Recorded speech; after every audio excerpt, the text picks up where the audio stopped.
우리가 구원론이라고 하는 제목으로 9절 10절 말씀을 계속 우리가 보고 있습니다마는, 그러면서 더 구체적으로 최근에 말씀을 드리는 것은 우리는 주님께죠. 주님께 합당히, 첫째는 주께, 두 번째는 합당히 어떻게 해야 되느냐? 입으로가 아니라 행해야 한다. 주께 합당히 행하는 것이 무엇인가를 말씀드리면서 지난 주일에는 모든 주께 합당히 행하는 이것이 되려면 하나님께 영광이 되어야 한다. 그런 말씀을 지난번에 드린 바가 있습니다. 우리가 잘 아는 것처럼 그런즉 너희가 먹든지 마시든지 무엇을 하든지 하나님의 영광을 위하여 하라 그랬다는 말씀을 통해서 지난주에 말씀을 드린 것으로 알고 있습니다. 우리가 하나님께 영광을 돌린다, 하나님을 영화롭게 한다 하는 것은 우리가 하나님께 영광을 돌릴 수 있다라는 뜻이 아닙니다. 우리는 이것을 주의해야 합니다. 웨스트민스터 소요리 문답을 통해서 인생의 제일 되는 목적이 무엇이냐? 우리가 하나님을 영화롭게 하고 영원토록 그를 즐거워한다. 이 의미가 인생의 제일 되는 목적이죠. 하나님께 영광을 돌리는 것이 제일 되는 목적이에요. 그런데 이 의미를 우리가 오해를 하지 말아야 되는 것은, 그러면 우리가 하나님께 영광을 돌릴 수 있다라고 생각하는 겁니다. 그게 아니라는 뜻입니다. 우리는 어떤 식으로든지 하나님께 영광을 돌릴 수가 없습니다.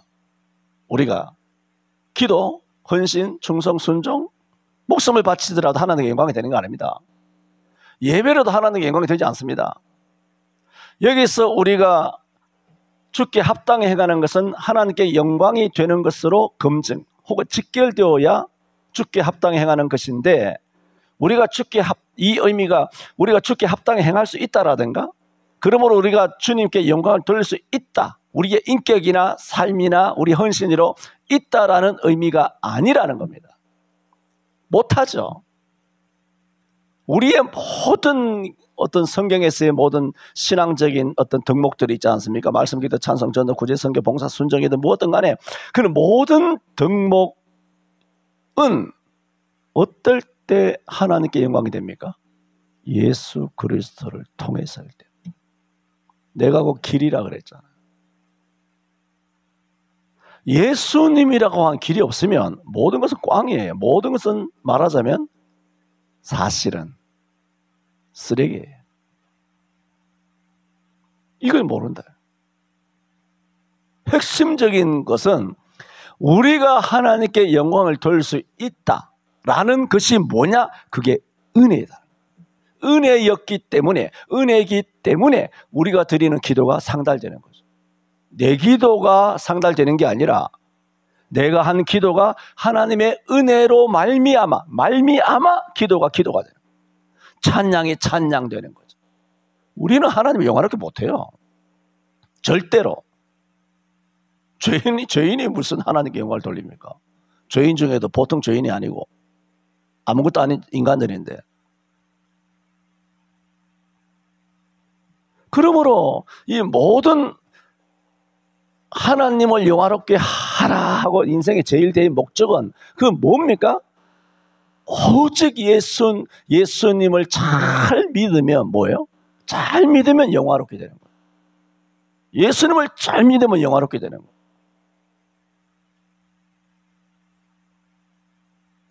그러므로 소요리 문답이 성경적인 어떤 문답이기 때문에 말씀을 드립니다만, 우리가 하나님을 하나님을 영화롭게 한다든가 주께 합당히 행한다는 것은 뭐냐 하면 예수 그리스도를 통해서만이라고 말씀드렸지 않습니까? 그러므로 진짜 주님을 영화롭게 한다는 소요리 문답 제1문 제1답의 1답에서의 그 의미는 뭐냐 하면, 예수 그리스도께서 이 땅에 오셨을 때 예수 그리스도의 인성, 이 땅에 오신 예수님이에요. 예수 그리스도의 인성과 지성과 당신의 교훈과 생애 있잖아요. 삶. 그런 삶을 통해서만 하나님께 영광을 돌릴 수 있는 거죠. 고린도후서 4장 6절에 6장 4절인가? 4장 6절에 어두운 데서 빛이 비치리라 하시던 하나님께서, 이 천지 창조잖아요. 어두운 데서 빛이 비치리라 하시던 하나님께서, 그 영광의 빛이잖아요. 하나님의 빛이 뭐 죄악의 빛이 아니잖아요. 그 어두운 데서 빛이 비치리라 하시던 하나님의 그 빛이 하나님의 영광을 아는, 하나님의 영광을 아는 예수 그리스도의 얼굴에 비친 빛으로 우리에게 비친다는 거예요. 어두운 데서 빛이 비치리라 하시던 그 하나님께서 예수 그리스도의 얼굴, 예수님을 통해서예요. 예수 그리스도의 얼굴에 있는 하나님의 영광을 아는 빛으로 우리에게 비치시는 거예요. 그걸 4장 7절에는 우리가 이 보배를 질그릇에 가졌으니, 그러니까 예수 그리스도만이 하나님의 영광을 아는 빛을 비추임을 받으시는 거죠. 유일하게 예수님만이 길이니까. 그런데 이 빛을 예수님을 통해 우리 비추시는 거예요. 얼마나 보배롭습니까? 그러므로 우리가 이 보배를 질그릇에 가졌으니, 질그릇이 뭐예요? 우리 흙그릇은 몸뚱아리잖아요. 질그릇에 가졌으니 뭐라고 말하고 있습니까? 그러므로 모든 하나님의 능력은 하나님께 있고 우리에게 있지 아니함이라 그랬어요. 아까 모두에 말씀드렸죠. 우리의 찬양, 예배, 헌신, 순종, 뭐 열심, 열정 다 좋아요. 그럼 그건 질그릇이에요. 예수님의 얼굴을 통해서만 하나님의 영광을 알 수 있어요. 예수님의 얼굴을 통해서만 하나님의 영광이 우리에게 비치는 거예요. 그러면 예수님이 보배야. 이 보배가 성령으로 우리 속에 거하시잖아요. 그래서 질그릇에 거하는 거예요. 이는 모든 능력이 우리에게 있지 아니하고, 모든 능력이 우리에게 있지 아니하고 하나님께 있음을 알게 하려 함이라 그랬어요. 이게 성경의 원리예요. 우리가 하나님께 영광을 돌릴 수 있는 거 아니에요. 하나님께 영광을 돌리는 박수를 치십시다 한다고 해서 되는 게 아니란 얘기입니다. 수백 명의 하얀 가운, 아주 화려한 가운을 입고 찬양대 오케스트라 솔리스트들, 아주 전문적으로 훈련되고 익숙한 찬양을 잘하는, 누가 들어도 은혜가 되고 감동스러운 그런 찬양을 대성가대가 영광을 돌린다고 해서 영광이 되는 것이 아니란 얘기예요. 하지 말라는 얘기가 아니잖아요. 지금 근본을 지금 말씀드리는 거 아닙니까? 핵심적인 거, 진짜 성경을 말씀드리는 거예요. 진짜 성경을. 우리가 하나님께 우리는 하나님께 영광을 돌릴 수 있는 존재가 아니야. 그러면 하지 마라. 그 얘기하는 게 아니잖아요. 안 해도 돼. 뭐 그 말씀을 드리는 게 아니지 않습니까? 근본을 아셔야 한다는 거예요. 뭐라고요? 이게 은혜라는 거죠. 모든 것은 은혜입니다. 오직 절대적으로 오직 은혜로 우리의 예배가 상달돼요. 여러분의 아까운 그 헌금 있잖아. 헌금 많이 하시잖아요. 그 헌금이 어떻게? 하나님께 진짜 드려지는 거예요. 하늘의 상급으로. 마태복음 7장에 뭐라 그랬어? 너희를 위하여 보물을 땅에 쌓아두지 말라. 거기는 점과 동독이 해하며 도적이 구멍을 뚫고 도둑질하느니라. 오직 너희를 위하여 하늘에 쌓아두라. 거기는 점이나 동독이 해하지 못하고 도둑이 구멍을 뚫지도 못하고 도적질도 못하느니라. 내 보물이 있는 곳에는 내 마음도 있느니라. 마태복음 6장입니다. 그러므로 내가 너희에게 말하노니 너희는 무엇을 먹을까, 무엇을 입을까, 무엇을 마실까 염려하지 마라. 목숨이 음식보다 중하지 않으면 몸이 의복보다 중하지 않으냐. 너희가 염려함으로 자기 길을 한 자나 다 알 수 있느냐. 하면서 공중에 나는 새를 보라, 들의 핀 백합화를 보라. 솔로몬의 모든 영광으로 입은 것이 있고 하나만 같이 못하였다. 오늘 피었다가 내일 아궁에 던지는 들풀도 하나님이 이렇게 입히시거든 하물며 너희일까 보냐. 쭉 말씀하시는 게 뭡니까? 우리의 모든 보물을 어디다 쌓아두라? 하나님께서. 뭘 먹을까 마실까 그거 염려하지 말고 다 쌓아두라. 하나님께. 그게 어떻게 그 쌓이는 것이 어떻게 해서 쌓인다는 말씀입니까? 은혜로 쌓인다는. 그냥 헌금 많이 한다고 쌓이는 게 아니고 그 은혜로 쌓이는 거죠. 보물이 하늘에. 우리가 이 땅에 있는 거 집 팔아서 논 팔아서 몽땅 뭐 우리 알거지가 돼서 집 밖에 내앉도록 다 팔아가지고 하나님께 드리라. 뭐 그렇게 그런 믿음이 있다면 좋죠. 그런 믿음을 부정하는 것이 아니라 지금 그렇게 하라는 말씀이 아니잖아요. 전에도 말씀드렸던 것처럼 부자 청년에게는 네 재물을 다 팔아 가난한 자에게 주라 그랬고 삭개오에게는 뭐라 그랬습니까? 내 재산의 반을 팔아 가난한 자에게 주겠나이다. 네 것을 토색한 것이 있으면 내가 4배나 갚겠나이다. 그래도 주님께서는 동의하셨잖아요. 재산의 반을 팔아라. 그래서 저는 부자 청년 그 말씀보다는 삭개오가 낫단 말이에요. 왜? 부자 청년 다 팔아야 되는데 삭개오는 하나님과 반띵하면 되거든요. 그래서 거기서 나온 거예요. 하나님과 딜을 해가지고 반씩 나누자. 왜? 나도 좀 뭐 먹고 살고 뭐 처자식도 있고 하니까 생활을 해야 될 거 아니에요. 그러므로 내게 대박이 난다면 하나님께 복을 주신다면 뭐 지금까지도 그렇게 살았습니다만은 앞으로도 그렇게 할 것이다. 이 말은 뭡니까? 쌓아두라. 쌓아두라. 하나님 앞에. 여러분은 기본적으로 우리 성도들 다 많이 쌓잖아요. 그 쌓는 것을 지금 더 쌓자 그 얘기 말씀드리는 것이 아니라 그것이 어떻게 왜 쌓이느냐는 겁니다. 은혜로 쌓이는 겁니다. 아무것도 안 드리는 사람은 은혜고 뭐고 뭐 쌓일 것도 없죠. 안 드리는 사람은 충성도 안 하는 사람, 순종도 안 하는 사람, 봉사도 안 하는 사람, 헌신도 안 하는 사람은 뭐 은혜를 하늘문을 열어서 은혜를 주신들 쌓을 것이 없잖아요. 신명기 29장 29절에 자주 말씀드리는 것처럼 오묘한 일은 우리 하나님께 속하였거니와 나타난 일은 영구히 우리 자손에게 속하였다. 은혜는 신비한 것이니까 하나님께 속한 것이고 우리가 할 도리는 해야 되잖아요. 헌신과 충성과 그걸 하면 은혜가 임해서 어떻게 쌓인다? 은혜로 쌓인다는 거죠. 그럴 때 뭐가 됩니까? 하나님의 영광이 된다. 그러면 우리의 모든 영광은 핵심은 지금 뭘 말씀드립니까? 우리가 안 하면 안 되는 것이고 우리가 모든 헌신과 믿음으로 순수하게 하나님의 영광이 되기를 원하면서 살아가게 되면 어떻게 된다? 주의 은혜가 임하게 되고 그럼 뭐다? 이것이 하나님께 영광이 된다. 이게 뭐라고? 주께 합당히 행하는 것이 된다. 그렇게 되면 하나님을 아는 것에서 점점점 자라게 된다는 겁니다. 그러므로 우리가 믿음으로 은혜로 말미암아 믿음으로 구원을 받았지만 믿음으로 구원받은 믿음이 자라는 게 있지 않습니까? 구원받는 믿음 말고 살전 1장 3절에 역사하는 믿음이 있거든요. 하나님을 신뢰하는 믿음. 로마서 4장에도 말한 것처럼 아브라함은 믿음의 조상이잖아요.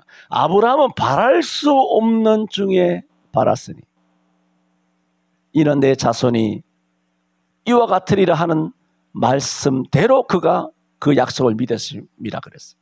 그가 100세나 되어 자기 몸에 죽었음과 사라의 태가 죽었음을 알고도 자기 몸도 죽고 사라도 죽고 자손을 생산하지 못하는 걸 뻔히 알고도 믿음에 약하여지지 아니하고 믿음에 견고하여서 하나님께 영광을 돌리고 그렇게 말했거든요.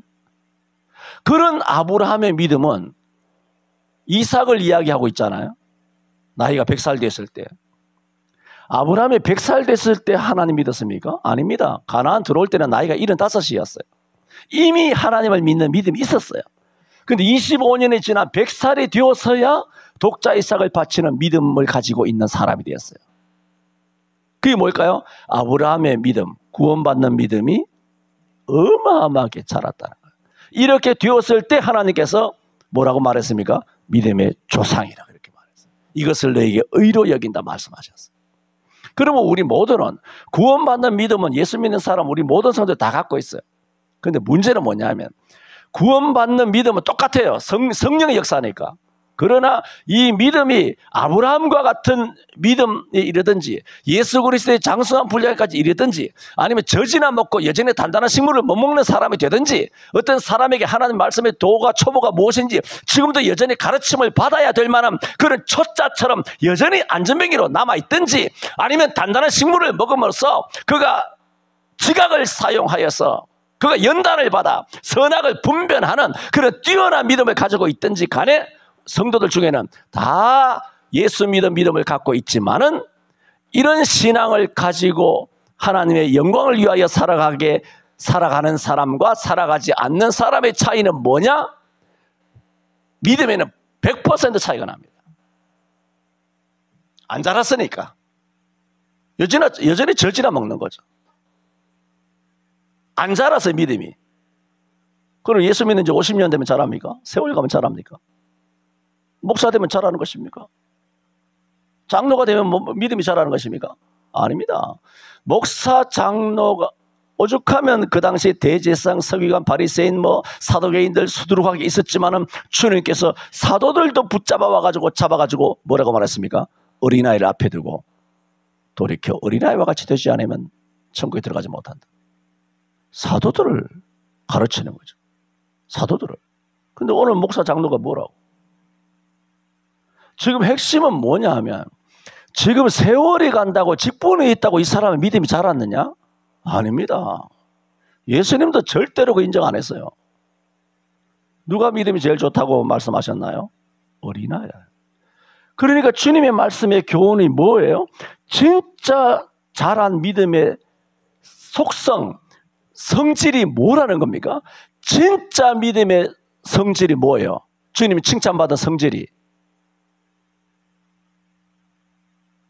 순수하다는 겁니다. 때가 안 묻었다는 겁니다. 착하다는 겁니다. 그렇다고 2단, 3단이 말한다고 다 끌려가서 남이 장에 간다고 걸음지고 장에 가고 말이죠. 친구 따라 강남 가고 말이죠. 유혹과 미혹에 끌려서 그렇게 하는 뜻이 아니라 하나님의 진짜 말씀에 순수하다는, 착하다는 거예요. 돌이켜 어린아이처럼 되어야 한다는 거죠. 그게 뭐라고요? 이게 진짜 믿음이 좋은 것이다는 거죠. 그걸 사도들에게, 성경에, 그 당시에 많은 유대 군중들에게 주님께서 하신 강력한 메시지 아닙니까? 오늘날 목사들 보세요. 순수하신 분들 계시죠? 손혜모 목사님 같이. 아시죠? 서 목사님 그 아들도 울산대 무슨 교수인가 한데 아버지 면회 오고 나서 아버지에 대한 그걸 이야기하잖아요. 아버지 잘 계신다. 아버지가 지금 갇혀가지고 너무 좋으시다고. 난 너무 행복하다. 그렇잖아. 주를 위하여 갇혔으니까. 주를 위하여 아무나 갇히나요? 다 안 갇히려고 영상 예배하고 정부의 시녀가 돼가지고 정부를 따르기 바쁜 이렇게 살아가는 수천만의 그런 목사들이 있는데 주를 위하여 십자가 지고 주기철 목사님 급과 비교를 할 수 있을는지 모르겠습니다만 어쨌든 이 시대에 주기철 목사님과 같은 그런 삶을 살려고 손혜모 목사님이 주를 위하여 사시다가 옥에 탁 갇혔으니까 얼마나 기쁘겠어요? 기쁘죠? 당근이죠 그게. 그런 훌륭한 목사님들이 없다는 게 아니라 대부분은 썩어 빠졌잖아요. 목사만 그렇습니까? 목사가 그러니까 그 밑에 수만의 성도들도 보면 다 순수해 보이죠. 다 순수해 보이지만 그들이 가지고 있는 세계관, 국가관, 사회관, 신앙관, 성경관, 내세관, 예수 믿는다면서 빨갱이를 믿잖아요. 빨갱이를 지지하잖아요. 문재인을 지지하잖아요. 이재명을 지지하잖아요. 친중을 지지하잖아요. 이 공산주의 사회주의 사상이 대한민국을 덮쳐가지고 5,100만을 줄이를 트는데도 민주당과 한나라당을 지지하지 않습니까? 한나라당도 개 같은 놈들 아닙니까 다?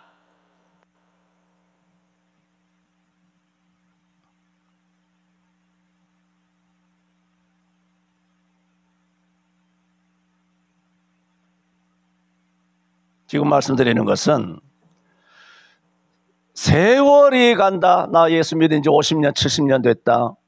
믿음이 자랐다. 그게 정비리가 되느냐? 코미디죠. 사기입니다. 내가 사기 치지 말라 그러잖아. 하나님 교회에서. 장로 되면 믿음이 좋은 거야? 목사 되면 영권이 있는 거야? 어린아이처럼 돌이켜 어린아이처럼 된 거야? 더 타락하고 떼묻고 주름지고 걸레쪽같이 된 거 아니야?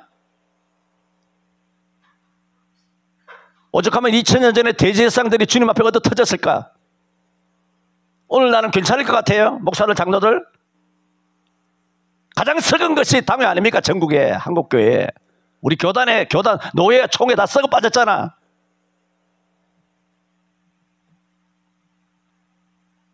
그런 사람은 뭐다?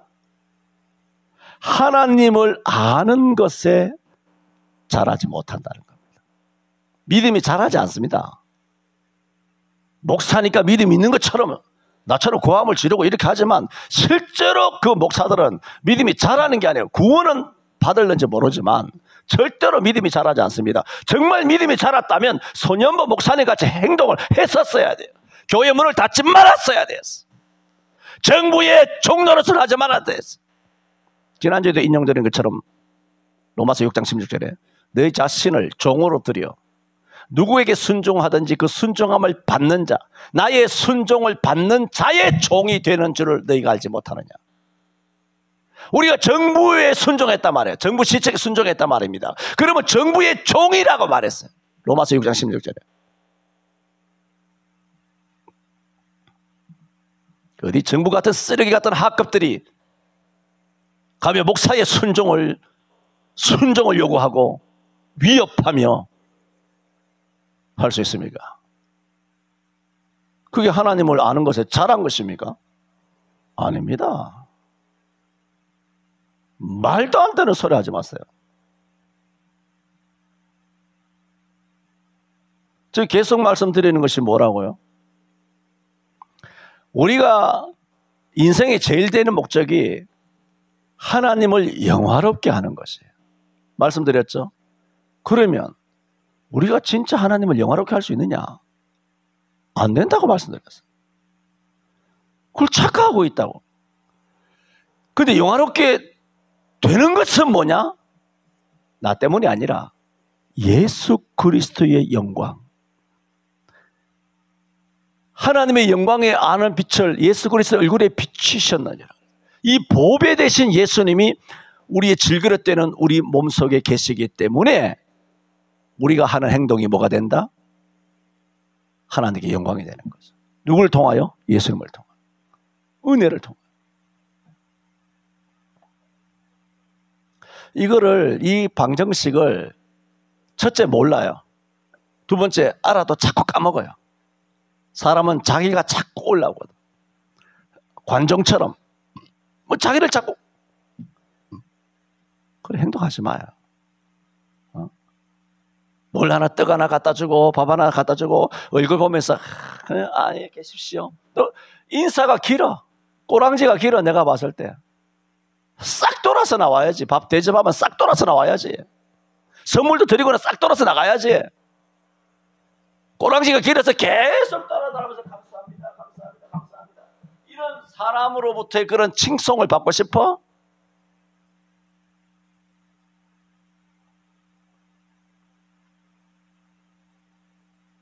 그 하나님의 영광을 훔치는 도둑년이잖아, 도둑년.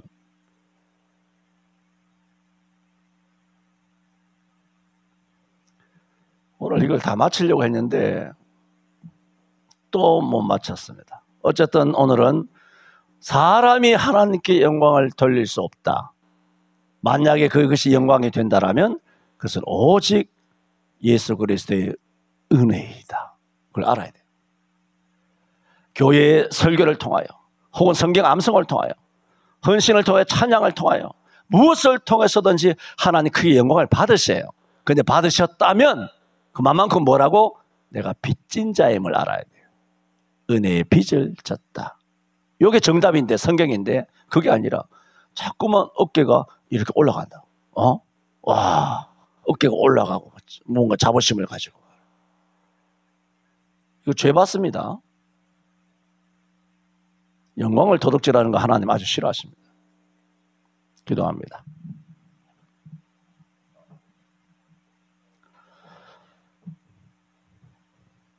자비로우신 주님, 우리가 예수 그리스도 하나님을 아는 것으로 체험을 받을 뿐만 아니라 주께 합당히 행함으로써 하나님을 아는 것에 자라가야 될 줄 믿습니다. 우리가 성령 안에서 거듭남으로써 우리에게 구원받는 믿음을 주셨으나 아브라함과 같은 그런 장성한 믿음에 이르러야 하겠사온데 이를 위해서는 우리가 주께 합당히 행하며 하나님께 오직 영광을 돌리는 삶이 될 때 우리의 믿음이 아브라함처럼 자라게 될 줄 믿사오니 주여 오직 영광을 하나님께만 올림으로 하나님만을 영화롭게 하는 삶으로 살아가게 하여 주옵소서. 자기를 드러내지 않게 하여 주옵소서. 자기를 쳐서 복종시키게 하옵소서. 나는 광야에 외치는 자의 소리와 같아라는 사실을 생활 가운데 잊지 않게 하여 주옵소서. 예수님 이름으로 기도하옵나이다. 아멘.